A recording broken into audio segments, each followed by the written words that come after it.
अगर रेडिकल इस्लाम का सबसे बड़ा दुश्मन है जूस मतलब यहूदी, तो आज तक आईसिस और इन लोगों ने जाके कभी भी इजराइल को अटैक क्यों नहीं किया? वैसे बड़े अपोजिंग फोर्सेस दिखते हैं आईडीएफ और आईसिस, बट इनकी जो आइडियोलॉजीज हैं एंड जिस तरीके से ये वायलेंस यूज करते हैं अपने ऑब्जेक्टिव्स को पूरे करने के लिए, वो बहुत ही सिमिलर है।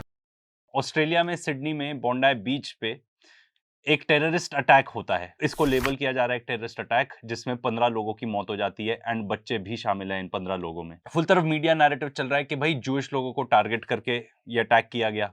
चाहे आप इंडियन मीडिया पकड़ लो, चाहे वेस्टर्न मीडिया पकड़ लो, ये बोला जा रहा है कि भाई यहूदियों को टारगेट किया, क्योंकि ये हनुका फेस्टिवल के पहले दिन पर ही जिसकी सेलिब्रेशन चल रही थी वहां पे आइकॉनिक बीच पे सिडनी में, वहीं पे जाके दो सस्पेक्ट्स ने, एक बाप और एक बेटा 50 साल का और एक 24 साल का, उन्होंने जाके शूटिंग चालू करी। अगर आपने शूटिंग के वीडियोस देखे होंगे सोशल मीडिया पे तो आप ये जान गए होंगे कि ये जो लोग थे ये काफी स्किल्ड थे।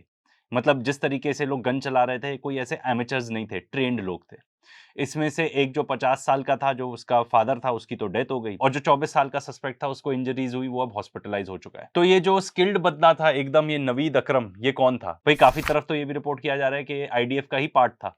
और सबसे सरप्राइजिंग बात तो ये है कि इसका जो नेम था वो अब तो ऑफ कोर्स बहुत ट्रेंडिंग हो चुका है ऑन गूगल, पर इससे पहले जहां पे भी इसको गूगल किया जा रहा था, इसका सर्च नेम वो इजराइल में था। इसके अलावा जो इनके आइडेंटिटीज लीक हो गए सोशल मीडिया पे, उस पे जो एड्रेस था वो भी एड्रेस गूगल पे सर्च हो रहा था। गेस करो कहां पे? इजराइल में। ये सब सर्चेज हो रही थी बिफोर द एक्चुअल अटैक। अब आपको सिमिलर चीजें जब ट्रंप पर अटैक हुआ था, ठीक है, वो असैसिनेशन अटेम्प्ट, या फिर जब चार्ली कर्क को मारा गया था, तो सिमिलर चीजें तब भी देखने को मिलती हैं। इस पे कोई कंक्लूजन नहीं निकाल रहे, पर आपको इन्फॉर्म कर रहे हैं। इसके अलावा ये आदमी भी बहुत ट्रेंडिंग है सोशल मीडिया पे, क्योंकि यही वो ब्रेव इंसान है जिसने जाके एक्चुअली वो शूटर को रोका था।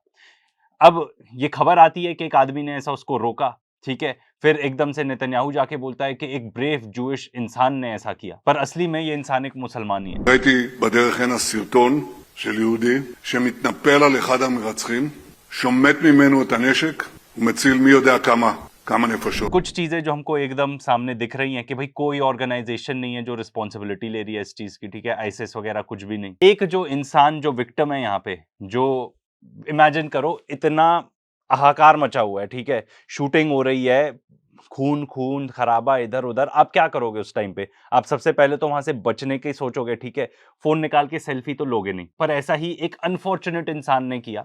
अनफॉर्चुनेट इसलिए कह रहा हूं क्योंकि वो बच तो गया, पर वो अक्टूबर 7 में भी वो विक्टिम था, ठीक है, अक्टूबर 7 में जब इजराइल में अटैक किया था हमास ने, एंड यहाँ पे बोंडाई बीच पे भी वो विक्टिम है। एक छोटा सा एड ब्रेक, फिर वीडियो पे वापस आते हैं। मैं आपको इंट्रोड्यूस करवाना चाहता हूँ एक शानदार ऐप से, मार्केट वुल्फ। ये सेबी रजिस्टर्ड ऐप है जो कि इंडिया में काफी तेजी से ग्रो कर रही है। चलो देखते हैं इसे यूज कैसे करते हैं। आप ऐसे पिन डाल के लॉग इन कर लीजिए, फिर उसके बाद फॉलो ट्रेंड पर क्लिक कीजिए।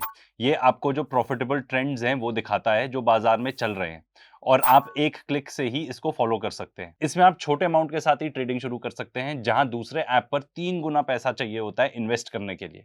इसमें एक इनबिल्ट स्टॉप लॉस का फीचर भी है जो आपको ज्यादा नुकसान होने से बचाता है। जैसे ही ट्रेड एक लॉस लेवल तक पहुंचता है, ये खुद ही स्टॉप कर देता है ट्रेड को, ताकि आपको ज्यादा नुकसान ना हो। और इनका ब्रोकरेज भी इंडस्ट्री में one of the lowest brokerages है। देखिए प्रॉफिट ट्रेंड के हिसाब से मूव करता है, और यहाँ पे जैसे ट्रेडर ने स्टॉप ट्रेड किया और उसको 1306 रुपए का प्रॉफिट उसने बुक किया, वो भी इतने कम समय में। इस पूरी फैसिलिटी को आप सिर्फ 99 रुपीज के लाइफ टाइम फी में यूज कर सकते हैं। इसमें काफी कमोडिटीज है जिनमें आप ट्रेड कर सकते हो, जैसे कि gold, silver, crude oil and natural gas, सुबह के 9 बजे से लेकर रात के 12 बजे तक। मार्केट वुल्फ ऐप आपको फ्री रिकमेंडेशन भी देता है। ये देखिए, लोगों ने 14 तारीख को एक ही दिन में 12,240 रुपीज का प्रॉफिट बुक किया, और जून में 70,468, जुलाई में 59,696, और फिर अक्टूबर में 58,208 रुपीज का प्रॉफिट बुक किया। और इस प्रॉफिट पे मार्केट वुल्फ कोई भी कमीशन नहीं लगाता। मार्केट वुल्फ ऐप के 2 मिलियन प्लस डाउनलोड्स ऑलरेडी हो चुके हैं, तो फिर देर किस बात की? लिंक डिस्क्रिप्शन में और पिन कमेंट में आपको मिल जाएगा, तो go and check out Market Wolf now. ये जरूर याद रखना कि मार्केट में ट्रेड करना एंड डेरिवेटिव्स में ट्रेड करना रिस्की होता है, तो इसलिए स्टार्ट स्मॉल। देखो, कोई प्रूफ नहीं मिलेगा आपको कभी भी बताने के लिए कि कोई भी एक particular attack false flag operation था, ठीक है, बिल्कुल भी नहीं। आज के डेट में इजराइल में जो हालत है, लोग इजराइल में रहना ही नहीं चाह रहे, लोग इजराइल से निकल रहे हैं, जूस जो है निकल रहे हैं, क्योंकि उनको वहां पे सेफ नहीं फील हो रहा, इकोनॉमी की हालत बहुत ही खस्ता है। ये शायद आपने देखा हो कि किस तरीके से पोर्चुगीज पासपोर्ट के लिए इजराइल में इतनी लंबी लाइन लगी हुई है। एंड ये एक जूइश मीडिया आउटलेट बता रहा है कि 25% से ज्यादा लोग ऐसे हैं इजरायलीज जो देश में रहना ही नहीं चाहते। इसके अलावा मिडिल ईस्ट आई रिपोर्ट कर रहा है कि मास एक्सोडस हो रहा है इजराइल से। 82,000 ऐसे लोग हैं जो एक साल में ही चले गए थे। अब ये जो आर्टिकल है ये तो times of Israel he report कर रहा है। ये बता रहा है कि between 2022 and 2024 1,25,000 Israelis immigrated. And ये नेट नंबर है। नेट नंबर मतलब जितने लोग आए, जितने लोगों ने वहां पे माइग्रेट किया एंड जितने लोग वहां से निकल गए, उसका नेट नंबर है ये 1,25,000। इसके अलावा जो किनेसेट मतलब वहां का जो पार्लियामेंट है, वो रिपोर्ट ये बताता है कि tsunami of Israelis are leaving the country with no plans to return. मतलब बहुत सारे ऐसे लोग हैं जो जा रहे हैं, कोई प्लान ही नहीं उनका वापस आने का। एंड उसका रीजन क्या बताया जा रहा है? गाजा वॉर, मतलब गाजा में जो जेनोसाइड चल रही है। 2025 में भी ट्रेंड कंटिन्यू कर रहा है। एंड मैं आपको एक कोट सुनाता हूं जो वहां पे एक पर्सनल ने दिया है कि ये जो वेव ऑफ इमिग्रेशन है ये सुनामी है of Israelis choosing to leave the country. मतलब ऐसे कोई छोटे मोटे लोग नहीं है जो जा रहे हैं, लार्ज नंबर में लोग वहां से बाहर निकलना चाह रहे हैं। एंड ये बात तो हम जानते ही हैं कि ईरान और इजराइल के बीच में जब 12 डे वॉर हुई थी तब बहुत सारे लोग निकलना चाह रहे थे, इन्होंने फ्लाइट्स ही कैंसिल कर दी थी कि आप जा ही नहीं पाओगे यहाँ से। इसके अलावा इजराइल बहुत रिलाय करता है कि भाई बहुत सारे ज्यूज जो बाहर रहते हैं वो लोग आके इजरायली पासपोर्ट ले लें, इजरायली सिटीजनशिप ले लें। पर जो ये नंबर है ये भी बहुत ज्यादा ड्रॉप कर रहा है।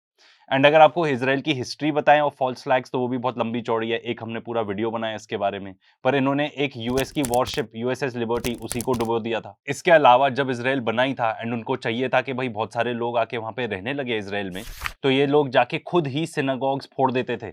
वहां पे जूइश जो लोग थे उनको खुद ही जाके मारते थे, मास शूटिंग्स करते थे, ताकि लोगों को ये बताया जा सके कि भाई अगर आपके लिए कोई सेफ जगह है तो इजराइल ही है।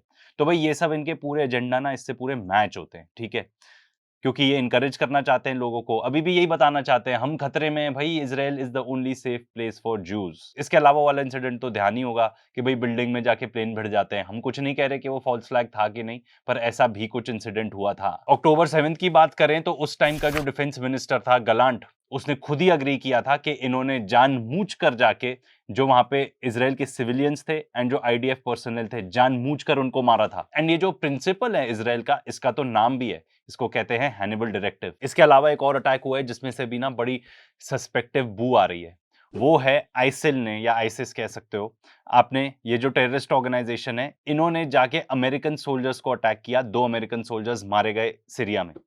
भाई सबसे पहले तो अमेरिकन सोल्जर्स वहां कर क्या रहे थे, डोनाल्ड ट्रंप से ही सुन लो। We're keeping the oil. We have the oil. The oil is secure. We left troops behind only for the oil. तो इन लोग को ऑयल हथियाना था सीरिया का, इसलिए वहां पे इन्होंने ट्रूप्स रखे हुए हैं। अब ऑफ कोर्स इससे हाहाकार तो मचना ही था अमेरिका में। अब ये बताने लगे कि एक लोन आइसिस गनमैन था जिसने ये किया। ट्रंप ने बोला हम बहुत भारी इसका रिटेलिएशन करेंगे, ये करेंगे। भाई ठीक है, ये सब अग्रीड। साथ में ये भी बताया जा रहा है कि ये बड़ा डेंजरस पार्ट ऑफ सीरिया है जिसको सीरिया कंट्रोल ही नहीं करता, आइसिस कंट्रोल करता है। तो भाई मेरे कुछ सवाल हैं, उसके जवाब कोई मुझे दे दे तो I will be very very happy. ISIS को कौन ऑपरेट करता है, कौन चलाता है? अगर इनके सबसे बड़े एनिमीज जैसे बताया जाता है कि रेडिकल इस्लाम, नेतन्याहू भी कहता रहता है रेडिकल इस्लाम, रेडिकल इस्लाम, रेडिकल इस्लाम। अगर रेडिकल इस्लाम का सबसे बड़ा दुश्मन है जूज मतलब यहूदी, तो आज तक आइसिस और इन लोगों ने जाके कभी भी इजराइल को अटैक क्यों नहीं किया? ठीक है, ये जो जोलानी है जो आज के डेट में अब बन गया है सीरिया का प्रेसिडेंट, ये आइसिस का ही पार्ट था। इसके ऊपर तो लंबी चौड़ी $10 मिलियन की बाउंटी भी थी। जब ये इसने सीरिया जाके टेक ओवर कर लिया तब तक बाउंटी थी। सीरिया प्रेसिडेंट बन गया, बाउंटी हटा दी। मीडिया ने इसको किस तरीके से व्हाइट वॉश किया वो भी आगे देखते हैं। ये रिजीम चेंज हो गया सीरिया में, असाद की रिजीम थी उसको इन लोगों ने हटवा दिया। ठीक है, इतने सैंक्शंस लगाए सीरिया के ऊपर, वो सारे सैंक्शंस बाद में हटा दिए। सैंक्शंस इसलिए लगाए ताकि सीरिया की इकोनॉमी कोलैप्स कर जाए, असाद रिजीम बहुत ही कमजोर हो जाए। अब जब वो कमजोर हो गई तो अटैक करके सॉर्ट ऑफ इन्वेड करके सीरिया को ही कब्जा दिया। और जो आदमी टेररिस्ट था इनकी वांटेड लिस्ट में था, जिसके ऊपर सुपारी थी $10 मिलियन की, उस बंदे को बना दिया इन्होंने प्रेसिडेंट ऑफ सीरिया। तो भाई कौन है इनका सबसे अच्छा दोस्त? आइसिस का सबसे अच्छा दोस्त कौन है? अमेरिकन हैं, इजरायलीज हैं, कौन है भाई? बताओ तो सही। ये जो एक्शंस दिख रहे हैं इससे तो कुछ ऐसा ही लग रहा है। अब अगर जोलानी की बात करें तो ये सऊदी अरेबिया का पैदा हुआ है 1982 का। इसका फादर इंजीनियर था वहां पे, ठीक है। उसके बाद ये सीरिया आता है और इसकी जो जिहादी जर्नी है वो चालू होती है इराक में। ठीक है, ये अलकायदा में था, उसके बाद आईसिस में था, ठीक है, उसके बाद इसने अल नुसरा भी फाउंड कर ली, ठीक है, जितने भी सारे टेररिस्ट ऑर्गेनाइजेशंस थे, मतलब इतनी खिचड़ी है इन सब में कि उसको एक्सप्लेन करने के लिए हमने एक्चुअली अलग से वीडियो बनाया है, आप उसको जरूर चेकआउट करना। बट प्लेन एंड सिंपल आपको ये बताया जाए तो आईसिस का अगर कोई दोस्त दिखता है यहाँ पे तो वो अमेरिकन ही दिखते हैं। एंड ये वॉक्स का ही आर्टिकल देख लो, ये बताता है कि जो आईसिस है इसके पैसे कहाँ से आते थे। इसके पैसे आते थे अरब स्टेट से, Kuwait, Saudi Arabia, Qatar, and ये सारे एलाइज हैं यूनाइटेड स्टेट्स ऑफ अमेरिका के। अब यहाँ पे ये नहीं लिखा कि ये आती थी डायरेक्ट गवर्नमेंट से, ऑफ कोर्स नॉट, पर वहां पे जो प्लेस्ड लोग हैं वहां से आती थी फंडिंग। अब एक बहुत ही बढ़िया ओपिनियन पीस मिला मिडिल ईस्ट मॉनिटर का, उससे भी कुछ पॉइंट्स आपको बताते हैं। ये ओपिनियन पीस बताता है कि वैसे बड़े अपोजिंग फोर्सेस दिखते हैं आईडीएफ और आईसिस, बट इनकी जो आइडियोलॉजीज हैं एंड जिस तरीके से ये वायलेंस यूज करते हैं अपने ऑब्जेक्टिव्स को पूरे करने के लिए वो बहुत ही सिमिलर है, that they are two sides of the same coin. And ये इतना तक बताता है कि इसराइल के बनने से पहले जितने टेररिस्ट ग्रुप्स थे जैसे लेही या इरगुन, इनको बाद में आईडीएफ के अंदर इंटीग्रेट कर दिया था। ये सारे टेररिस्ट ऑर्गेनाइजेशंस थे designated by the British also. और एक और चीज बहुत इंटरेस्टिंग है कि भाई ये बताते हैं कि आईसिस मतलब जिहादीज, एकदम एक्सट्रीमिस्ट, ठीक है, एंड ये पर्टिकुलर जो भी रिलीजियस टेक्स्ट है उनकी सर्टन ऐसी इंटरप्रिटेशंस करते हैं एक्सट्रीमिज्म फैलाने के लिए। तो आईडीएफ में भी तो एग्जैक्ट यही सेम चीज होती है। यहाँ पे एक एग्जांपल देख लो, ये बता रहे हैं कि 2014 में जब गाजा में वॉर चल रही थी, ठीक है, उस टाइम पर जो सोल्जर्स थे उनको पैम्फलेट्स दिए गए थे जिनको आईडीएफ के रैबाइज ने सिलेक्ट जो पैसेजेस थे टोरा से वो उठा के उसमें लिखे हुए थे उस पैम्फलेट में। तो भाई ये रिलीजियस एक्सट्रीमिज्म नहीं है तो क्या है? आप अपने जो भी रिलीजियस टेक्स्ट हैं, इन दिस केस टोरा से, ऐसे रिलीजियस टेक्स्ट निकालते हो जिससे आप भड़का सको लोगों को, अपने जो सोल्जर्स हैं, टेररिस्ट हैं वो, ठीक है, उनको आप भड़का सको, उनके अंदर ऐसी आग जला सको। तो जितने भी इल्जाम लगाता है इजराइल, ठीक है, खासतौर पे नेतन्याहू आज के डेट में, कि भाई ये तो रिलीजियस एक्सट्रीमिस्ट हैं, ठीक है, वही सेम चीज तो ये लोग खुद कर रहे हैं। अब इसका एक और एग्जाम्पल देखना है तो आप ये देख लो कितने बेहुदे हैं ये लोग। जो कर्नल है एक आईडीएफ का, उससे पूछा गया कि भाई जो सोल्जर्स हैं उनको क्या परमिशन है औरतों का रेप करने की ड्यूरिंग वॉर। अब मैं इसका ट्रांसलेशन कैसे करूं, मैं तो उसी पे हैरान हूं, पर मैं आपको कोशिश करता हूं बताने की, ठीक है, कि भाई इसमें ये लिखा गया है कि वो कहता है as a part of maintaining fitness for the army and soldiers morale during fighting. मतलब सोल्जर का मोरल ऊपर रखने के लिए आप रेप अलाउ कर देते हो, ये बताया जा रहा है इसमें, कि वो खुद बोल रहा है आईडीएफ का कर्नल कि परमिटेड है to breach the walls of modesty and satisfy the evil inclination by lying with attractive genteel women against their will out of consideration for the difficulties faced by the soldiers and for overall success. मतलब वो कह रहे हैं कि हाँ, वो basically कहते हैं सिस्टेमिक है, ये तो हम जानते ही थे, जो भी इस चैनल को फॉलो करते हैं रेगुलरली जानते हैं कि आईडीएफ में ये पॉलिसी है, सिस्टेमिक रेप की पॉलिसी है। अब वो चाहे अपने एंजॉयमेंट के लिए हो, ठीक है, क्योंकि रेप करके कुछ लोगों को एंजॉयमेंट मिलता है यहाँ पे, ऐसा लगता है, या फिर सामने वाले का मोराल तोड़ने के लिए हो, उसको पूरा खत्म कर देने के लिए हो, रीजन जो भी हो। पर यहाँ पे बहुत ही अच्छा एग्जाम्पल है कि कैसे जितने भी आईसिस हैं, ठीक है, और ये आईडीएफ है, कितने सिमिलर हैं इनके। इनफैक्ट इजराइल के साथ तो ये चीज परफेक्टली लागू ही होती है। वो जो भी चीज के लिए दूसरे को ब्लेम करे ना, ठीक है, वो सारी चीजें वो खुद ही करते हैं। देखो अभी फॉल्स फ्लैग थे कि नहीं हमें नहीं पता, पर हम आपको जो भी फैक्ट्स एंड फिगर्स हमारे सामने थे या थोड़ा बहुत ओपिनियन पीस, वो भी हमने आपको बता दिया। अब आपको एक चीज और बता दें कि इन्हीं ज़ायनिस्ट सर्कल्स में अब नेक्स्ट बात क्या चल रही है कि जो हमास है वो एक टेररिस्ट अटैक कैरी आउट करेगा यूरोप में। आपको क्या लगता है, ऐसा होगा कि नहीं? हमें कमेंट में लिख के जरूर बताना। पर अगर ऐसा होता है तो we will be here to give you whatever facts and figures are available. Market Wolf app अब इंडिया में बहुत तेजी से बढ़ रहा है और इसके 2 मिलियन प्लस डाउनलोड्स ऑलरेडी हो चुके हैं। तो आप इस ऐप को डाउनलोड करके अपनी ट्रेडिंग जर्नी शुरू कर सकते हैं। लिंक डिस्क्रिप्शन और पिन कमेंट में मिल जाएगा, बस क्लिक करके डाउनलोड करिए।